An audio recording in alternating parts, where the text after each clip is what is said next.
This is Brother Peter Diamond, VaticanCatholic.com. Are the birth control methods of natural family planning and rhythm acceptable alternatives to artificial contraception? Is it permissible for a Catholic to practice so-called natural means of birth control and to deliberately limit the size of his or her family? Countless people believe and have been taught that the answer to those questions is yes. In this video, we will see why they are gravely mistaken. I will demonstrate that NFP, natural family planning, rhythm, and related methods are contrary to Catholic teaching and sacred scripture. In fact, by carefully considering the precise methods used in NFP and related practices, it will be demonstrated that they are equivalent to artificial contraception in both intention and reality. When NFP is mentioned in this video, it might describe standard natural family planning or fertility awareness method, or the more primitive form called the rhythm method, or the umbrella term that is used to describe an array of similar practices. All of these methods focus upon identifying the infertile periods of the woman and restricting marital relations to the infertile periods in order to avoid a pregnancy. And obviously, when we're talking about NFP in this video, we are talking about those who use it to avoid a pregnancy, not those who use it to achieve one. The proponents of NFP acknowledge that the Catholic Church has condemned artificial contraception. There is no doubt about this. In his 1930 encyclical Casta Connubii, Pope Pius XI solemnly declared that any use of matrimony exercised in such a way that the act is deliberately frustrated in its natural power to generate life is an offense against the law of God and of nature, and those who indulge in such are branded with the guilt of a grave sin. However, supporters of NFP contend that NFP is different from artificial contraception. They claim that NFP does not frustrate the sexual act in marriage, and it doesn't alter a woman's body chemistry, as contraceptives do. Before we examine and refute those claims, let's make one thing clear. NFP is birth control. It is used to avoid pregnancy and to limit families. This is openly admitted in materials which promote and teach NFP. In the following YouTube video put out by the Vatican II, Diocese of Rochester, New York, called Hidden Blessings, Natural Family Planning, they openly admit that NFP is for those who wish to limit the number of children they have. In addition, notice the manner in which they appeal to the worldly people and the secularized world. Typical of the spiritually bankrupt modernist church, they do not reach out to them with the truths of Jesus Christ, such as that God opens and shuts the womb, Genesis 30 verse 2, and that women are saved by childbearing, 1 Timothy 2:15. No, they attempt to lure people in with a false message spiced up with catchy music. This DVD is a very candid, unscripted, and unrehearsed glimpse into the lives of 4 diverse families who choose to use natural family planning to space and limit the number of children that they have. They all live and work in the Diocese of Rochester. Through this DVD, they share both the struggles they've encountered and the blessings they've received in their marriages by using NFP. Anne and Steve Bone have been married a few years and have 1 child, and Anne is an OB/GYN nurse. Bernie and Ville-Marie Hero weren't ready to have children right away when they were first married. Nina and Jose Rivera wanted to learn how to space their children.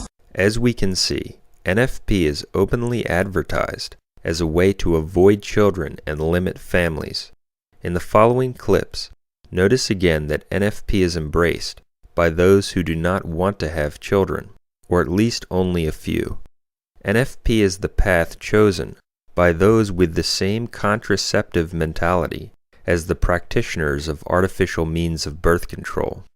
It is even promoted because it is a, healthier way to avoid children. The obvious implication is that avoiding the negative health effects of artificial contraceptives is the reason to choose NFP instead of artificial contraception.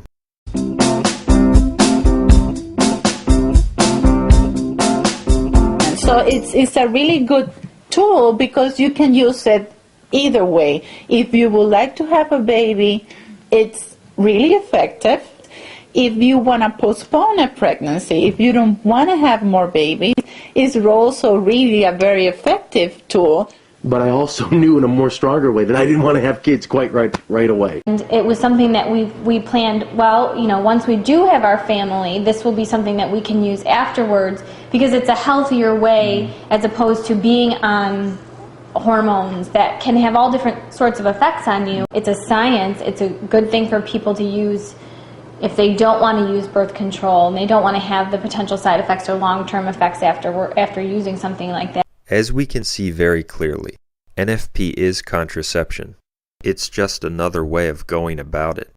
This fact was also captured in a local CBS News report published in a YouTube video called Increased Interest in Natural Family Planning. In the video, notice the admission that NFP is birth control, that NFP has been adopted by the practitioners of artificial contraception, who simply want a, quote, drug-free approach, that NFP is so effective that many non-Catholics have adopted it, and that NFP can prevent pregnancy 99% of the time, a rate that's comparable to artificial contraception. It used to be called the rhythm method and was a type of birth control identified with Catholics. But doctors say newer, more accurate methods have generated renewed interest in natural family planning, especially among people who want a more natural, drug-free approach. It's natural. It doesn't involve drugs, doesn't involve side effects, doesn't mess with your body chemistry. Dr. Joseph Stanford is a family practice physician who is an advocate for natural family planning. He says it can be an accurate and safe way to prevent pregnancy. Stanford says a recent study shows women are becoming increasingly interested in this option, regardless of their religion or background, and says the majority of patients who use it find it so effective they stick with it. While more women may be interested, Dr. Stanford says most doctors tend to dismiss natural family planning, unaware of the modern updates to these methods, which, by the way, are said to be up to 99% effective in preventing pregnancy. Now, before we further demonstrate that NFP is no different from artificial contraception, let's consider the simplest and most straightforward magisterial argument against NFP. Catholic dogma teaches us that the primary purpose of marriage and the conjugal act is the procreation and education of children.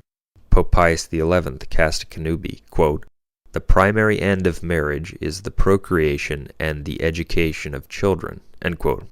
He also declared, quote, "Since therefore the conjugal act is destined primarily by nature for the begetting of children, those who, in exercising it, deliberately frustrate its natural powers and purpose, sin against nature, and commit a deed which is shameful and intrinsically vicious." End quote.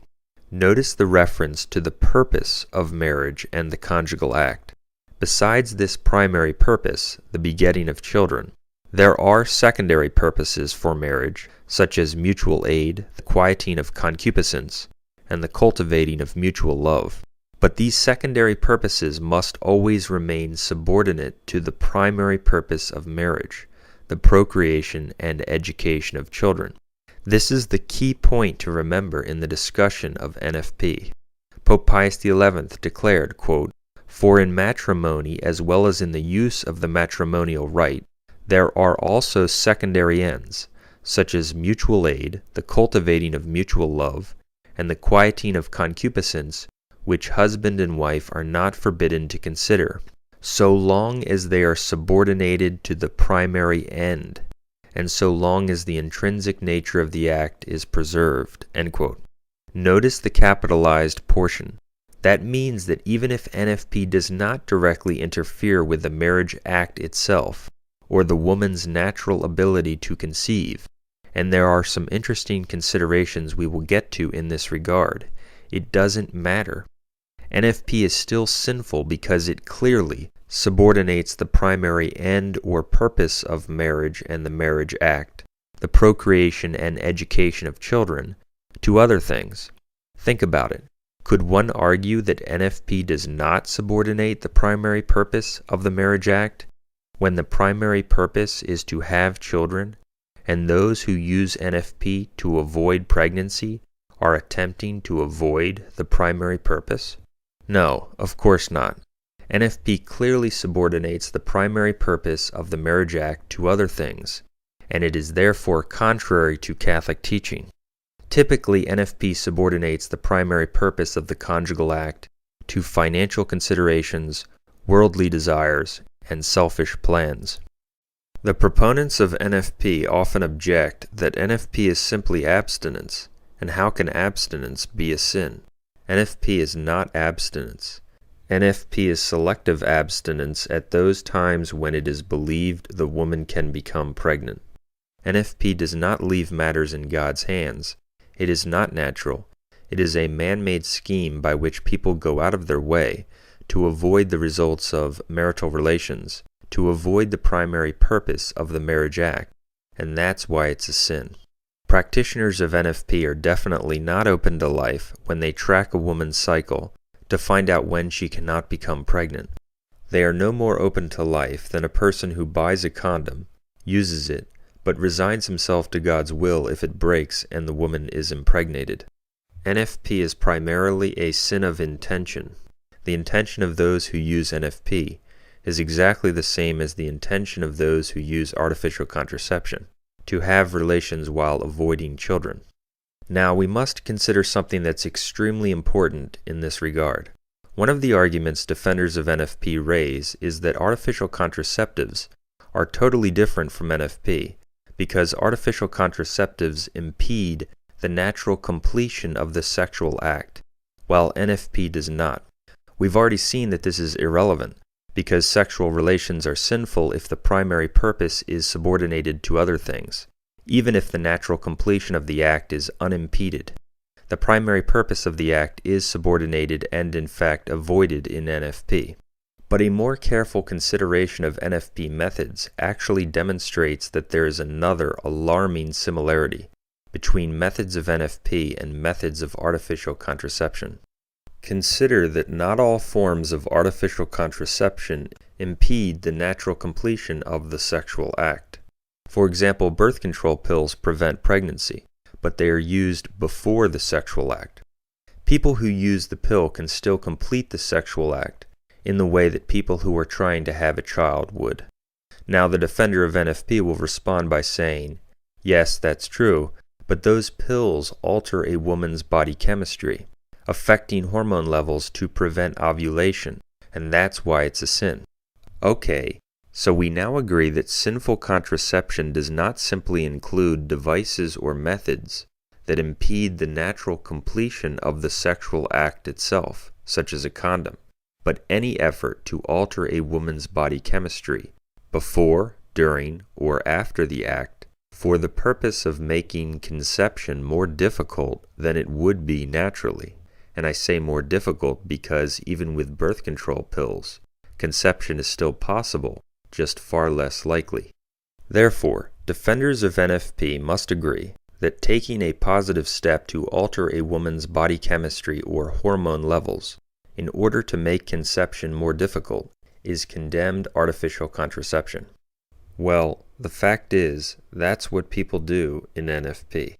NFP involves taking a step to physically alter a woman's body chemistry for the purpose of making her physically less receptive to conception, just as in methods of artificial contraception. Let me prove it. Did you know that natural family planning methods include recommendations for demand breastfeeding for the purpose of avoiding pregnancy? That's correct. Lots of breastfeeding can alter the hormones in a woman's body to prevent ovulation.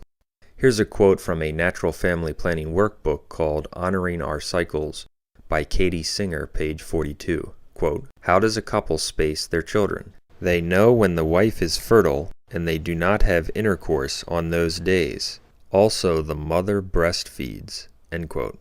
Now let me make one thing very clear. Am I saying that breastfeeding is a sin? No, absolutely not. Am I saying that demand breastfeeding is a sin? No. Am I saying that people should not exclusively breastfeed? No. Traditional Catholics who reject NFP should not have any scruple at all about breastfeeding as much as they feel their child needs it.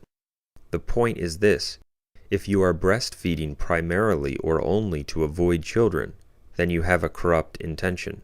And the inclusion of demand breastfeeding recommendations for the purpose of avoiding children, in basically all methods of NFP, shows a willingness on the part of NFP users to take steps that physically alter a woman's body chemistry to prevent ovulation, just as in artificial contraception.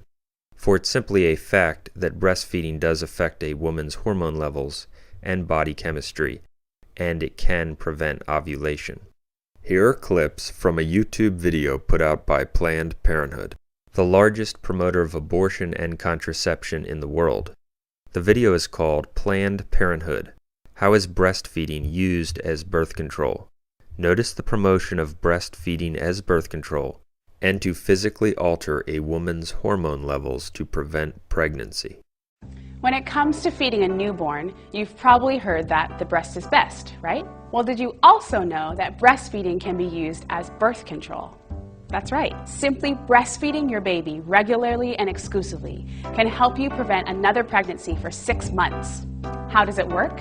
Well, if you breastfeed exclusively, that means no formula or other baby foods. The hormones in your body will naturally change to prevent ovulation, the release of an egg. No egg, no pregnancy. Breastfeeding is incredibly effective as birth control. So effective that for every 100 women who breastfeed continuously for the first 6 months after birth, only 1 or 2 of them will get pregnant. As we can see, breastfeeding physically alters a woman's hormone levels, just as a contraceptive pill does. Hence, the willingness of NFP users to breastfeed for the purpose of avoiding pregnancy proves that NFP is not just about abstinence, a complete lie, but includes taking positive steps to physically alter a woman's body chemistry or hormone levels for the purpose of preventing ovulation. Let me repeat that: for the purpose of preventing ovulation. In that way, that is, when one breastfeeds solely or primarily for the purpose of avoiding pregnancy, it is no different from taking a contraceptive pill. Moreover, it is no defense to point out that breastfeeding is a natural activity. That's true, but irrelevant.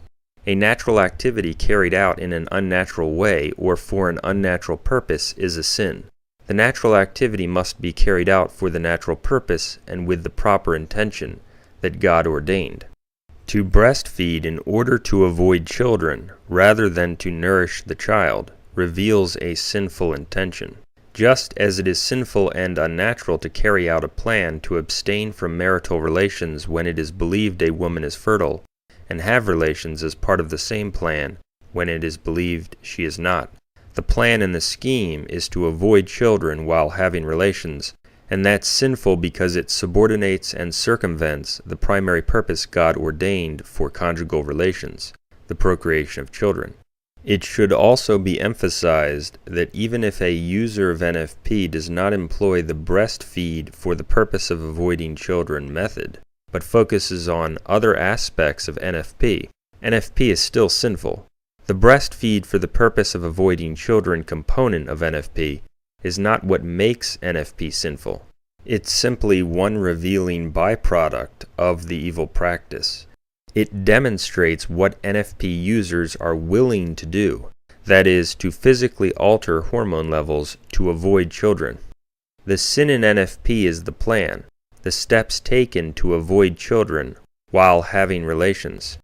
And since NFP is corrupt to the core and equivalent to artificial contraception in intention, it makes sense that NFP would give rise to practices that are directly comparable to artificial contraception, not only in intention but in act. On its website, EWTN, the quote, Global Catholic Network, features an article by the Couple to Couple League, the largest natural family planning provider in the U.S. The article is entitled, "What Does the Church Teach About Birth Control?" It states, quote, "Can breastfeeding really space babies? Yes. More pregnancies are postponed throughout the world through breastfeeding than through any of the methods that can be called conscious efforts at birth regulation. However, this is true only of ecological breastfeeding, in which mothers are constantly with their babies, who in turn suckle frequently." End quote. EWTN thus promotes and endorses breastfeeding for the purpose of avoiding children. Another method of NFP is called the Billings ovulation method by Dr. John Billings. This method is explained on the website woomb.org. This natural family planning method is promoted by LifeSite News and many other false, quote, Catholic groups. In our day, almost all priests and groups that purport to be Catholic accept and promote NFP. The Fraternity of St. Peter, the Society of St. Pius X, the CMRI, the Society of St. Pius V, and almost all Novus Ordo and independent priests promote methods of NFP. The priests of the CMRI, a heretical group that purports to be traditionally Catholic, actively recommend the Billings ovulation birth control method of NFP.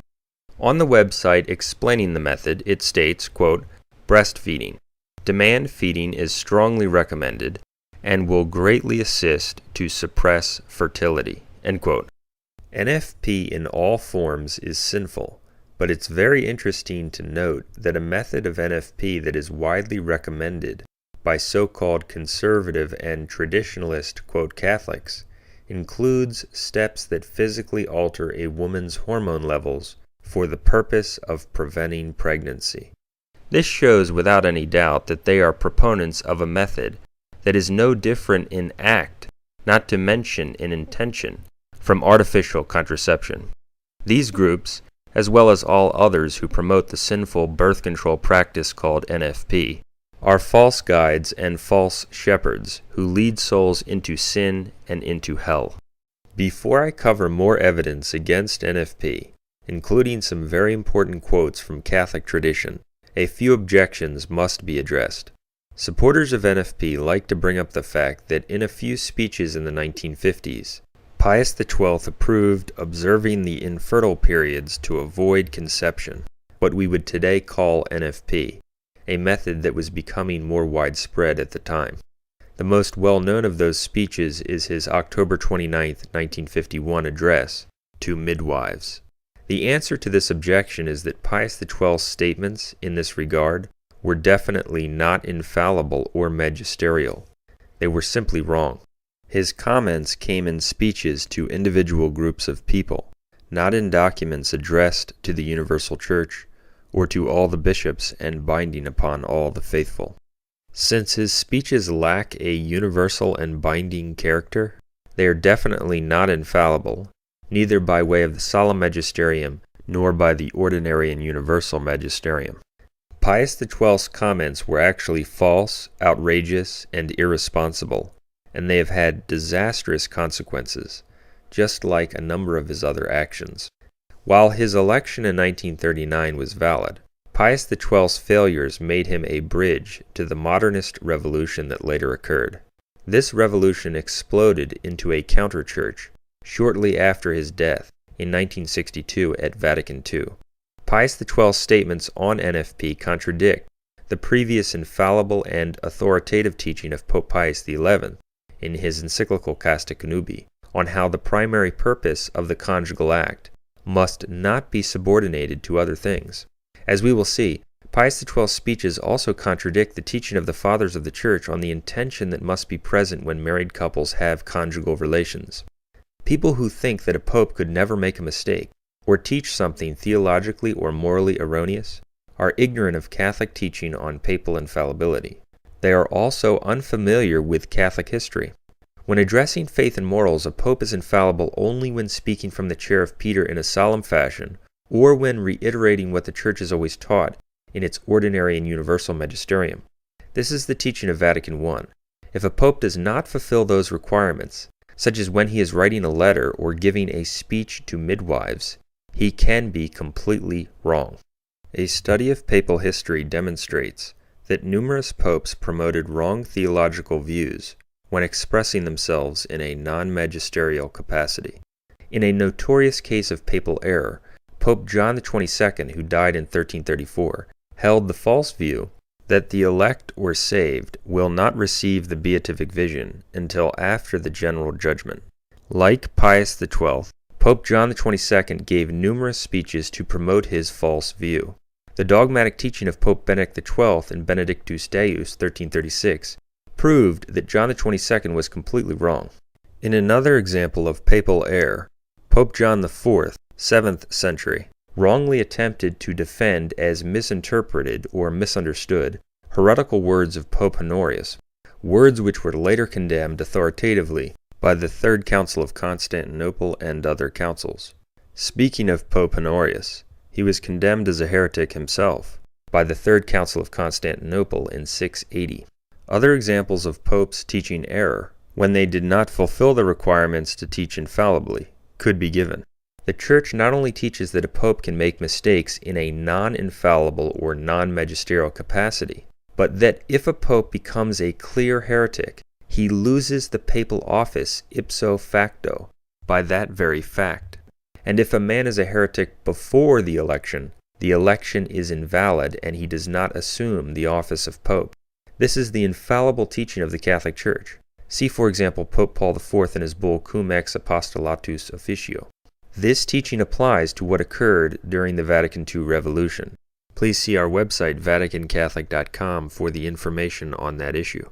It's simply a fact that shortly after the death of Pius XII, the men who led the Vatican II revolution from John XXIII to the current Benedict XVI denied many Catholic dogmas, including the necessity of Christ, the constitution of the Church, the binding nature of councils, the dogmatic teaching of the Church on non-Catholic religions, and more. Since they were and are heretics, according to Catholic teaching, they did not become true popes, but actually anti-popes. This does not contradict indefectibility or the promises of Christ to his Church or concerning the papacy, but actually ensures them, because it guarantees that no non-member of the society will lead it into heresy or error. The true Church still exists in the remnant of Catholics who maintain the fullness of the faith.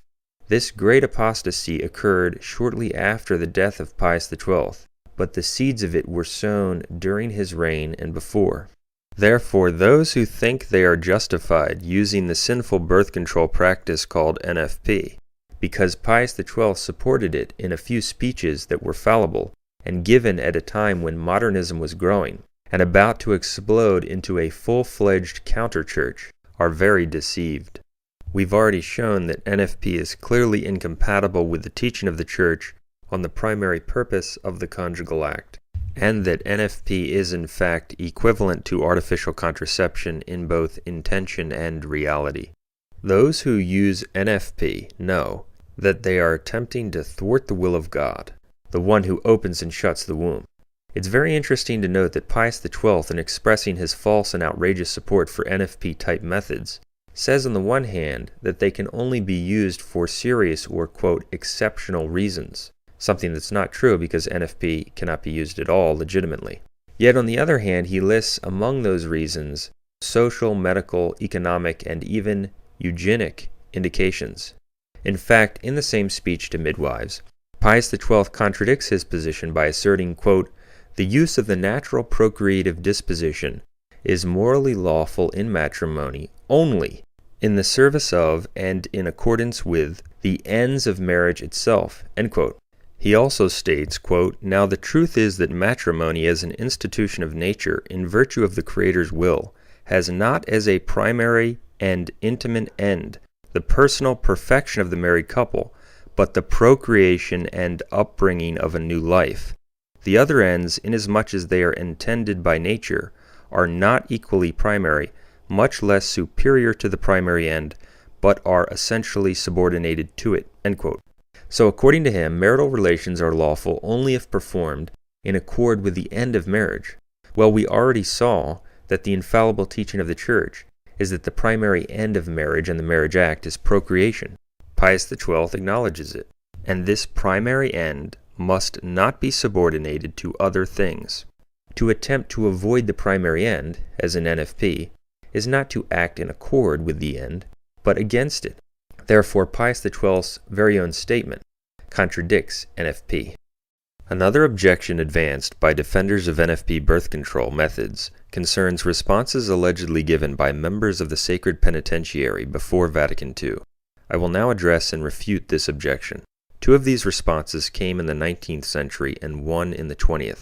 This objection has been raised by Novus Ordo quote priest Brian Harrison, a man who accepts an array of modernist heresies, as well as Mark Pavarounnis of the CMRI, who holds that souls can be saved in false religions, including Muslims and Jews who reject Jesus Christ. These men believe the responses of the sacred penitentiary prove the lawfulness of NFP. They are quite wrong. The responses concerned whether couples who limited intercourse to periods then believed to be infertile ought to be disturbed. The answers, given at a time when very little was known about the stunning effectiveness of NFP birth control methods, which are now known to be more effective than condoms and onanism, and as effective as the contraceptive pill, indicated in so many words that the couples need not be disturbed. In other words, that apparently it was permissible for them to limit intercourse to days believed to be infertile. However, the 1880 response said it was lawful only in the case of people who would otherwise practice onanism, which obviously would apply to very few users of NFP. Regardless, this argument is false and does not provide any justification for NFP in any case, simply because the sacred penitentiary is a tribunal of the Roman Curia. It is not infallible. Moreover, modernism was known to be spreading rapidly in the 19th and 20th centuries, and it became so widespread by 1907, when Pope Pius X published his encyclical Pascendi, that he stated, quote, "They, the modernists, put their designs for her ruin into operation not from without, but from within. Hence the danger is present almost in the very veins and heart of the Church, whose injury is the more certain, the more intimate is their knowledge of her." End quote. According to Pius X, at the time he published his encyclical, the modernists were almost in the very veins and heart of the Church. A heretic is automatically expelled from the Church for denying the faith, but a modernist heretic could purport to occupy a position of Church leadership, such as priest or bishop, and in that way having influence over members of the Church who wrongly think he is part of it. A modernist could assault the Church near its heart. If modernism was so widespread at the time of Pius X, it would be foolish to believe that the members of the Roman Curia, who were responsible for many of these decisions, were immune to it. The Roman Curia consisted of Roman congregations, tribunals, and offices of clergy. A decision reached by one of the many parts of the Roman Curia, such as the sacred penitentiary, does not have infallibility unless a pope repromulgates it in forma specifica, in specific form. That's the teaching of the Church. Here's what the Catholic Encyclopedia says about Roman congregations and tribunals, and this would apply to a tribunal such as the Sacred Penitentiary. Quote, "It should be observed, in conclusion, that papal infallibility is a personal and incommunicable charisma, which is not shared by any pontifical tribunal. It was promised directly to Peter and to each of Peter's successors in the primacy, but not as a prerogative the exercise of which could be delegated to others. Hence, doctrinal decisions or instructions issued by the Roman congregations, even when approved by the Pope in the ordinary way, have no claim to be considered infallible. To be infallible, they must be issued by the Pope himself in his own name, according to the conditions already mentioned as requisite for ex cathedra teaching." End quote. Notice that decisions of Roman congregations and tribunals, such as the Holy Office or the Sacred Penitentiary, are not in themselves infallible or protected. In fact, in the 17th century, during the Galileo affair, 11 theologians of the Holy Office condemned heliocentrism, and the Congregation of the Index at the time forbade the publication of heliocentric works. In 1633, the Holy Office condemned the denial of geocentrism as heretical. Yet in the centuries that followed, these Roman congregations reversed their position and allowed the publication of heliocentric works. That's just one clear example of how a congregation or tribunal of the Curia can be completely wrong, and that their decisions, if not confirmed in forma specifica by the Pope, are not infallible. Furthermore, and this is very interesting to consider, the aforementioned responses of the penitentiary were not even published in any single official organ of the Church. They were circulated in non-official collections. Prior to the 20th century, canon law itself was not found in one single volume, but was circulated in a variety of collections, not one of which was official and complete. The same is true of decisions of congregations and tribunals. They were collected in a variety of works, including those of private scholars. Therefore, it's not as if there was a single volume, which all priests consulted, with all of the official responses, including these few obscure responses on infertile periods.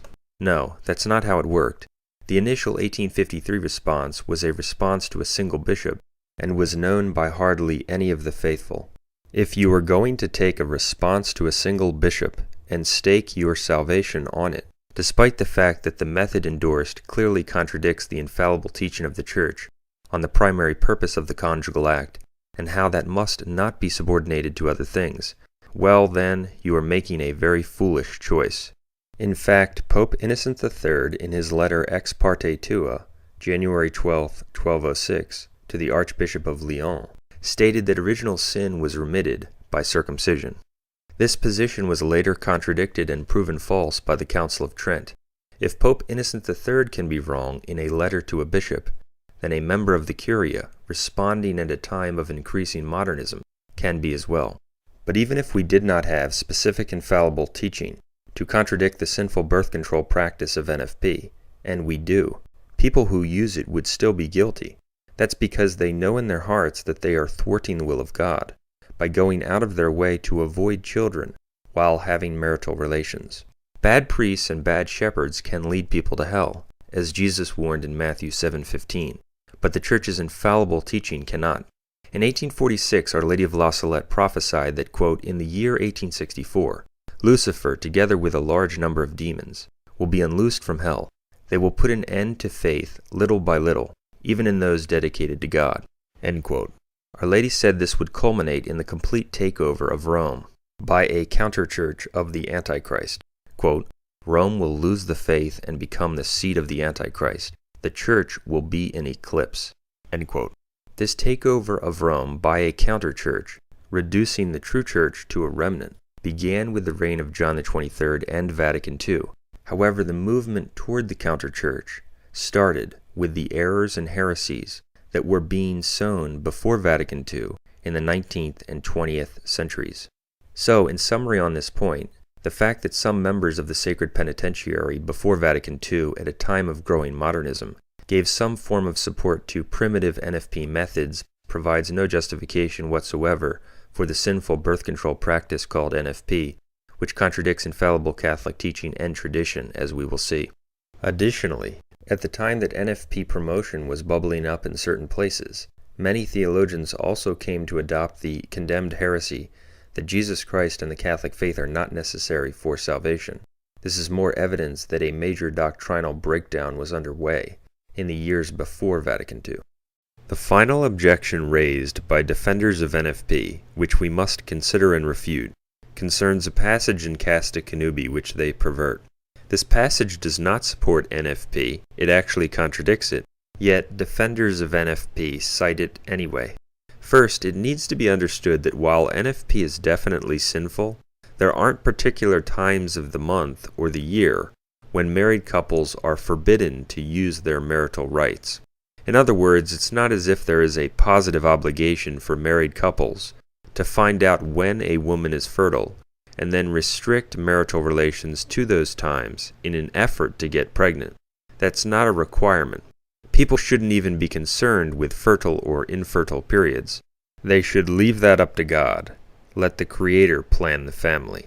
Therefore, if a married couple has relations and the woman does not get pregnant, either due to the time it occurred or an inherent defect on the part of one of the spouses, there is no sin. That makes perfect sense, of course, for in that case there was no attempt, no effort, no plan to avoid children while having relations, as there is in NFP. It just happened that way. That's all that Pope Pius XI is saying in the following sentence. Casta Connubii number 59, quote, Nor are those considered as acting against nature, who in the married state use their right in the proper manner, although on account of natural reasons, either of time or of certain defects, new life cannot be brought forth. End quote. Pius XI is not endorsing NFP. But what's so interesting about this passage, and it actually serves to crush NFP, is that the very next sentence, I repeat, the very next sentence, is where Pope Pius XI articulates the principle that completely contradicts NFP.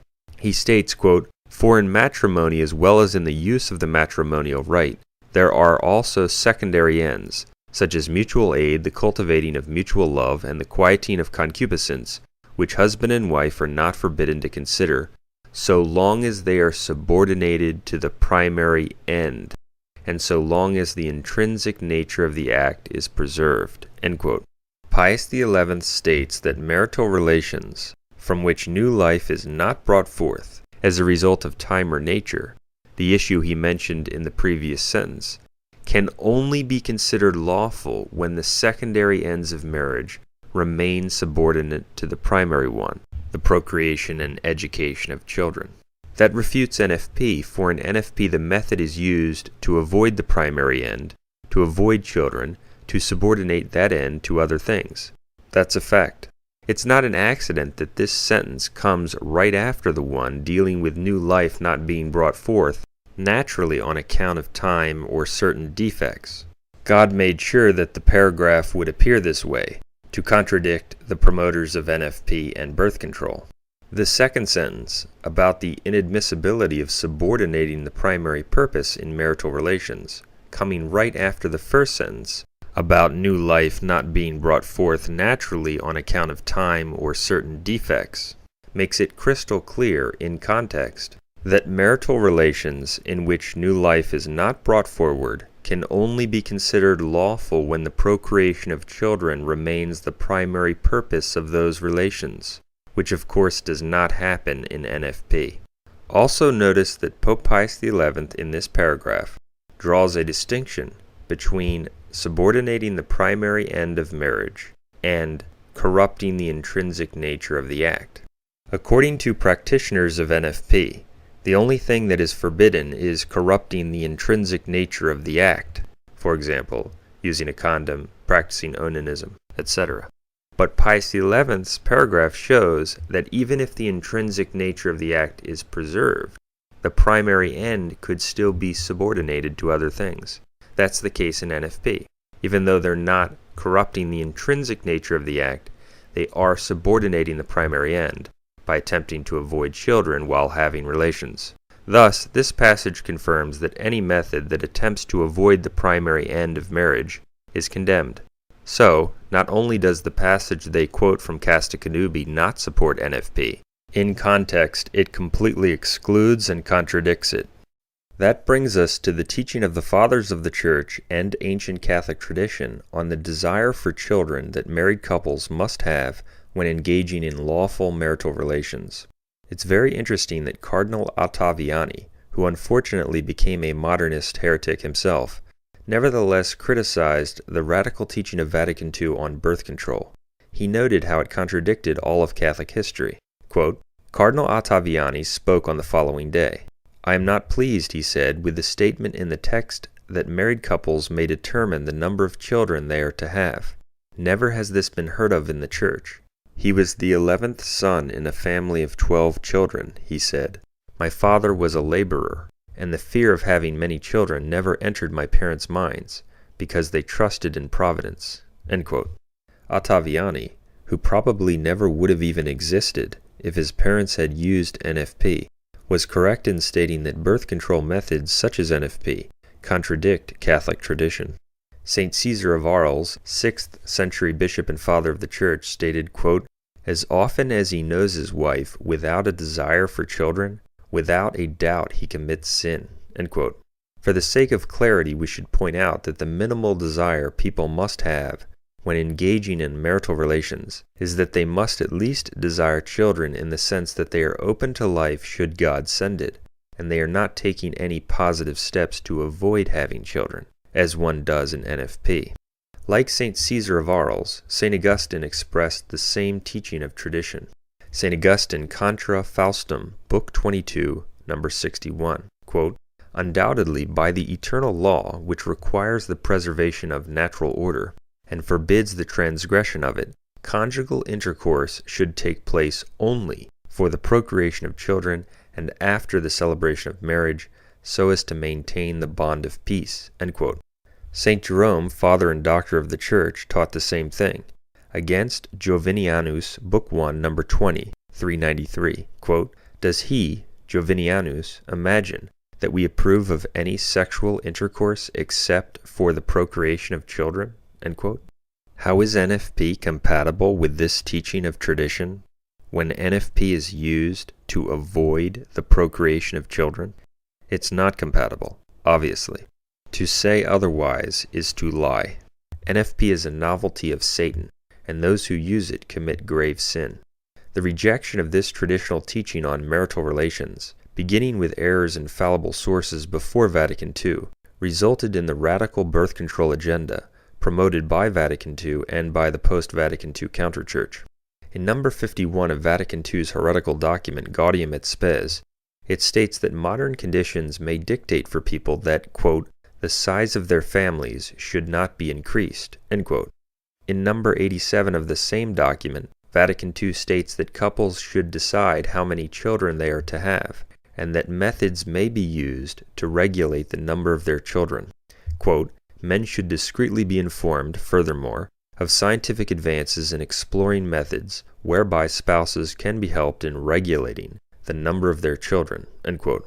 In number 16 of his much-discussed and totally evil encyclical, Humanae Vitae, Anti-Pope Paul VI, a man who also taught that Islam binds people to God and that Eastern schismatics should not be converted, admitted that limiting intercourse to infertile periods, that is NFP, is birth control. He also states that this birth control method may be used for a, quote, "psychological condition of husband or wife," among other reasons. He also says that people may, quote, "abstain from intercourse during the fertile period as often as for reasonable motives the birth of another child is not desirable," end quote. He also says that couples are justified in, quote, "their intention to avoid children and wish to make sure that none will result," end quote. That doesn't sound very pro-life or open to God's plan, does it? No, that's because it isn't. NFP requires the same anti-procreative mentality as artificial contraception. Both resist God's plan for life. Both step into the contraceptive process. And once the false teaching on NFP and birth control took hold among almost all professing Catholics, the size of families decreased dramatically, as countless souls were phased out of existence. As a result, Western culture is currently on pace to disappear completely, with birth rates below replacement level in the United States and many European countries. Opponents of abortion often ponder the countless lives that could not be lived as a result of abortion. Most of them do not think about the souls lost through abortion, souls that died in original sin before they could be regenerated in baptism.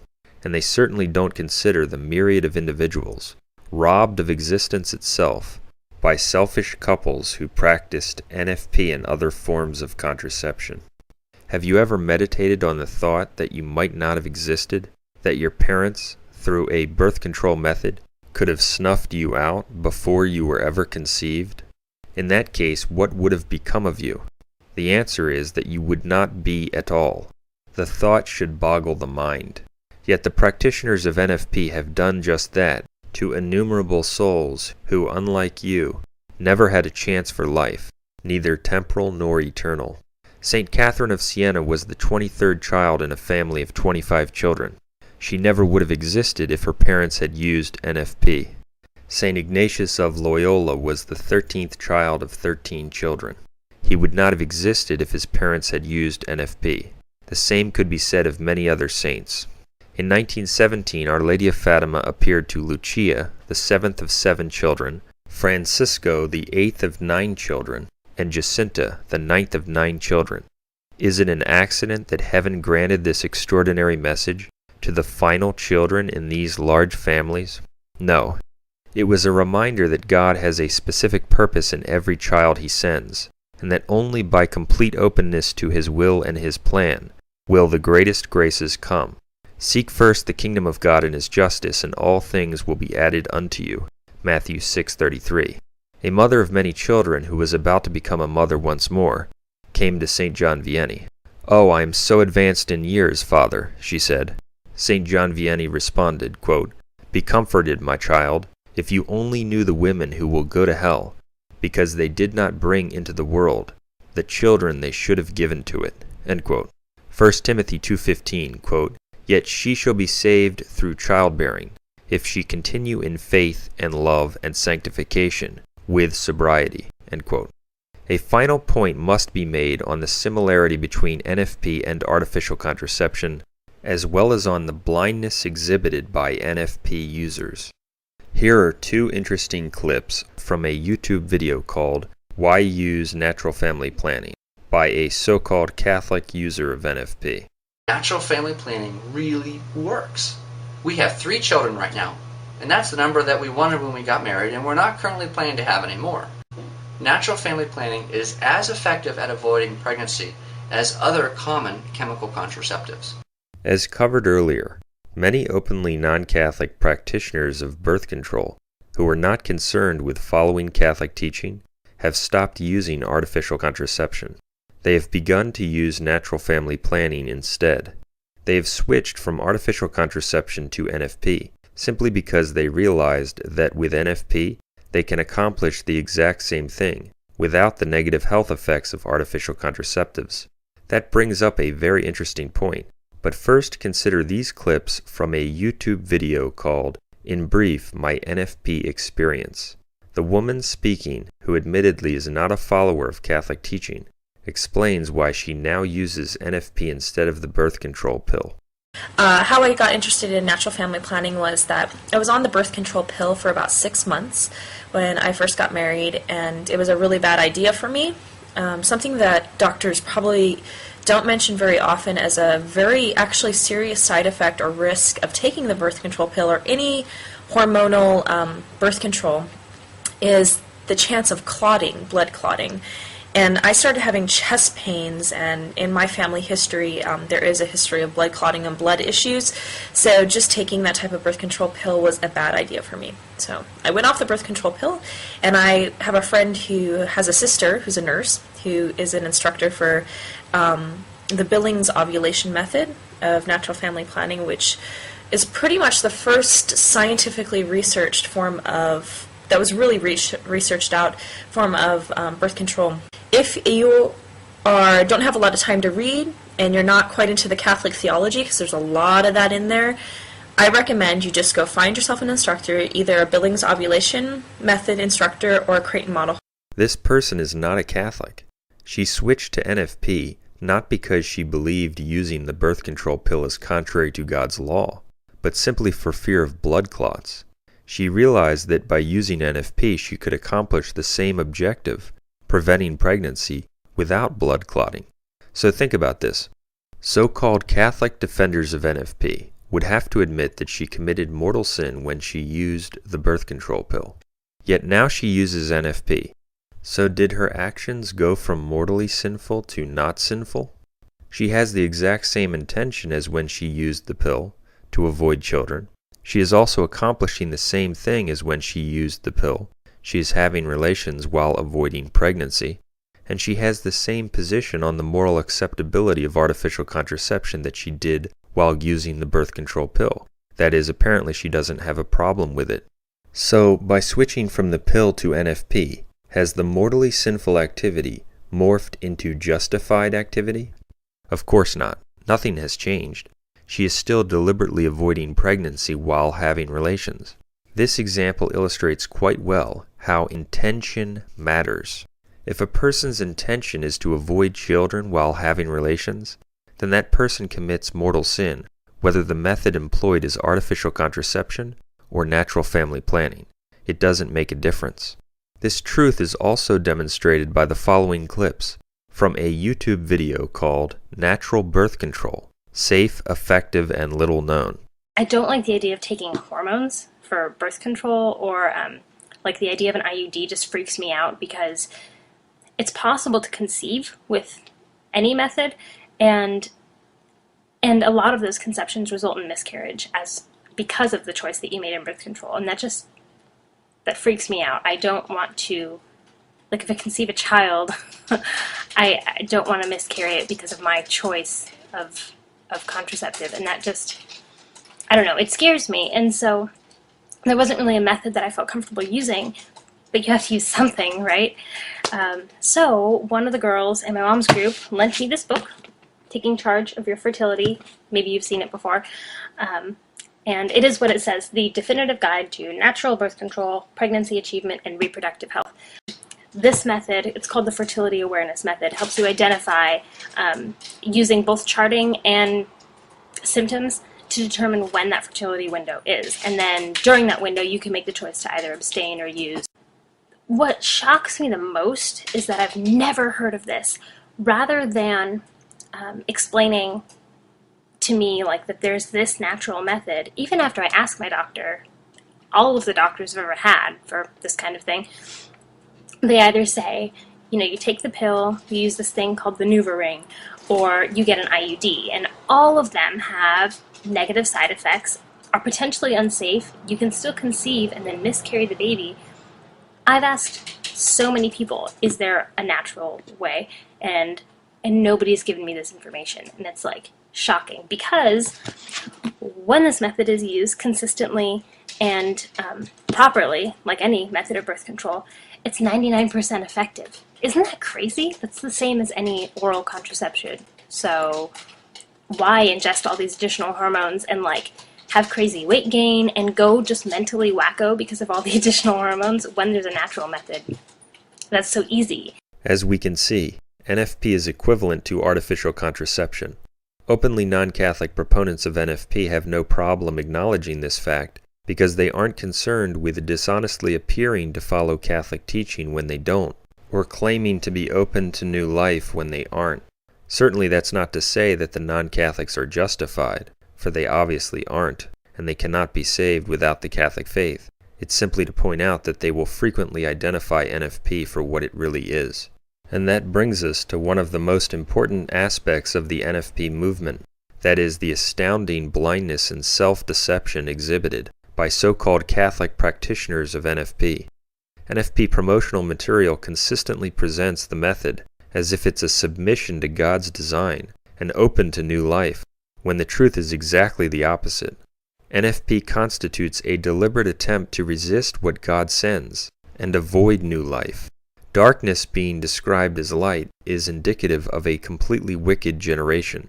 Consider the truly absurd terms in which this sinful birth avoidance method is praised in the following clips from a YouTube video put out by the Vatican II, quote, Diocese of Phoenix, called Diocese of Phoenix Natural Family Planning Promo Video.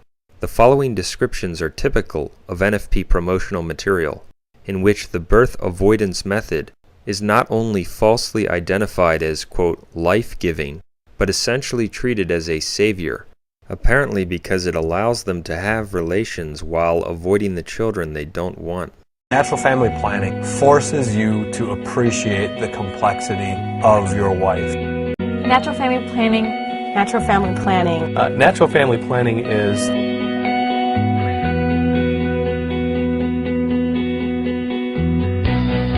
empowering.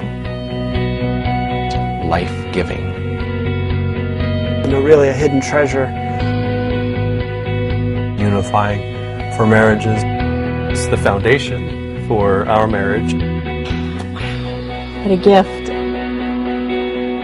Natural family planning. Natural family planning. Natural family planning is freedom for marriages. After saying all of that, notice how their true motive is revealed in the following clip.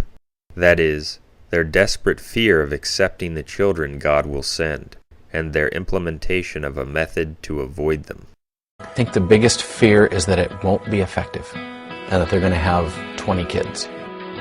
A fear of my own fertility. I really started with a fear. My first preconceived notion was that it was the rhythm method. Kind of the Catholic Church's way to make sure that all women were barefoot and pregnant all the time. I always had that unknown of, okay, what are we going to do to control our family? I didn't know. More of the same extremely disturbing self-deception is on display in the following clips from a YouTube video called Natural Family Planning Couple Sharing. In these clips, we first see a typically false attempt to contrast artificial contraception with NFP. In artificial contraception, they say, a couple, by attempting to avoid the procreative aspect of marriage, holds back something of themselves, Yet in using NFP, they claim, through which a couple also tries to avoid the procreative aspect of marriage, the couple gives of themselves completely. They then blasphemously compare using NFP, a birth control method, to Christ's sacrifice on the cross, and they say that the decision about whether they should have a child is their choice. The removal of God from the picture, the exclusion of His choice and His plan from the process, having been replaced with a sort of cult of man, is striking. When a couple holds back and uses a artificial form of contraception, they're not giving themselves completely and totally to one another. By using natural family planning, a couple is able to really give of themselves completely. When we answer this first question in church on our wedding day, we're really saying that we're giving ourselves to each other fully and totally without holding anything back. Kind of like Jesus did on the cross and how He does every day in the Eucharist for us. Right. It's not, my choice to have a kid or not. It's our choice. Yeah. Couples find that when they practice natural family planning, that they're able to more easily imitate this sacrificial love. Give me a break. In the following clip, it is stated that it's wrong to separate sex from fertility, and that contraceptives make that separation and place an unacceptable barrier between the spouses. The speakers are apparently oblivious to the fact that NFP also separates sexual activity from fertility through a plan to avoid a woman's fertility for selfish reasons. The hypocrisy, the failure to recognize that they engage in and promote the very thing they denounce, is stunning. And we can't separate this love that Christ has for us from the respect that Giovanni and I have to have for each other. Because love without respect, it wouldn't be love at all. It would just be lust for each other. And we have to apply this also to our sexuality, that we cannot separate sex and fertility, that we have to accept them together, and that we can't hold anything back. I don't want to place any barriers between Lauren and I by using contraceptives. By placing those barriers between us, I cannot give myself fully to her. I would be holding something back and being selfish in doing so. In the following clips, we are told on the one hand that couples who use NFP can avoid pregnancy and determine the number of children they will have.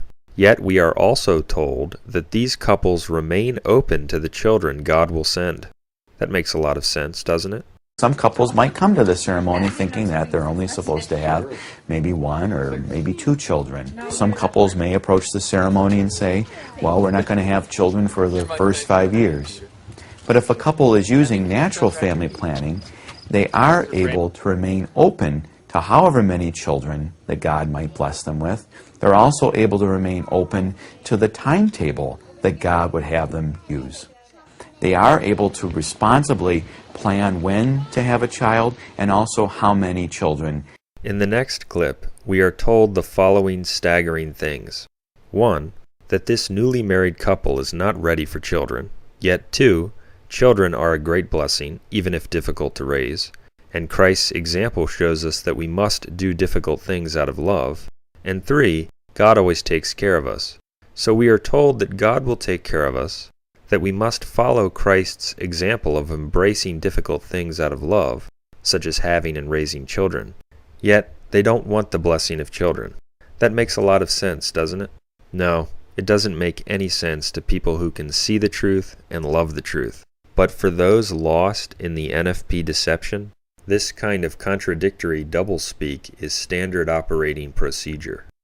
We've been married for 2 weeks now, and there's a lot of people in our lives that would like us to have children right now, but we're not ready for that just yet. Even though we know it's going to be a great blessing and a great gift to have children, we also know it's not always going to be easy, just as Christ dying for us on the cross wasn't easy, but an act of love. And Jesus is the perfect example for how we need to live, and we would like to teach our children that same example. God's always taken care of me. I trust that He'll always provide for my family. In Matthew 7:13-14, Jesus told us that few are saved. When we consider that almost everyone either uses artificial contraception, which is mortally sinful, contrary to Catholic teaching and the Bible, or NFP, also mortally sinful, contrary to Catholic teaching and the Bible, it should be clear that multitudes are on the path to hell as a result of the birth control sin. Finally, the frightening dishonesty at the heart of the NFP lie is perhaps most effectively captured in the following clips from a YouTube video called Why Use Natural Family Planning, put out by the Vatican II, Archdiocese of Chicago. It's difficult to more powerfully capture the snare in which NFP supporters have been caught than to see their delusion on display. In the following clips, notice that these users of NFP, who admit that NFP is birth control, that it is used to avoid children, have simultaneously convinced themselves that they are, open to life, open to children, end quote. They make this astounding declaration just before telling us that they decide when to avoid a child for financial or other reasons. They also declare that NFP is so different from artificial contraception, for that goes against conception. They tell us this while they discuss how NFP is used to avoid conception. Having strayed from God's faith and having resisted His will, they have become blind to the depths of Satan and how the enemy of mankind deceives. They are lost in his web of lies, where contradictory declarations aren't considered incompatible, but the very foundation of a false light, a false reality, and a false peace from the father of lies. My parents always said the phrase natural family planning in my upbringing, and I never really knew what it meant, but I just knew that it was something I should look into. We also heard about the health benefits for the woman's body as being an all-natural method, and then also just about the impact it would have on just closeness and having a loving marriage. We decided to try right away. I can't even begin to put a price tag on how much it fills the emotional need of a woman. You know, every woman wants to be romanced and held and courted, and that's what happens naturally. By doing NFP, we both agreed that we're open to life and we're open to children. So we're putting that out there, and so every month we talk about it. Every month, do we have the money or don't we have the money? Are we ready? Is the baby old enough? Are we comfortable now? Well, it's so different from contraception that it's not artificial. Right. It's not putting something that goes against conception. It's natural, and certainly the church approves of natural family planning. NFP should be a part of everyone's marriage. I have friends who aren't Catholic, and we talk to them about it, and they view it as just a church, the Catholic Church's birth control. And I try to explain to them it's so much more than that. Whether we're working to avoid or achieve a baby, we're trusting God's plan. Who better to trust than God? Exactly. Doing NFP, we both agreed that we're open to life and we're open to children.